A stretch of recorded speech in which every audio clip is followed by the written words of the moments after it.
In this video, I want to answer a question: what information is required to start a processing job?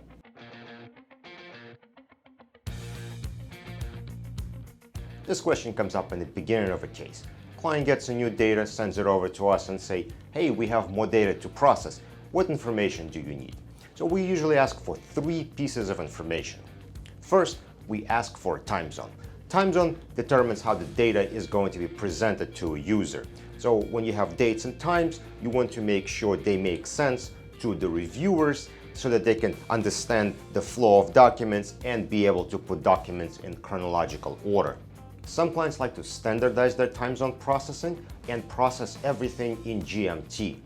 Other clients like to process data in the time zone that it was created. And sometimes they like to process and standardize everything onto a time zone where review is taking place. If the headquarters of a company in a litigation located on the East Coast and review is taking place on the East Coast, it would make sense to standardize all the time zones to Eastern. Of course, there is no right or wrong way of setting up time zones. You have to do what makes sense for your case. So if you have any questions, speak to eDiscovery project managers and they'll be able to advise you as to the best course of action. Second piece of information we'd like to know before we start processing is custodian information. We want to know who those documents belong to. It is a very good idea to assign custodian information before starting processing rather than after. This will help us organize documents inside the Relativity workspace, as well as help populate supporting metadata fields correctly, such as all paths and all custodians. Third and final piece of information we'd like to know is what are your deduplication preferences. Global deduplication has been pretty much industry standard. However, some clients would like to deduplicate their data on a custodial level or none at all.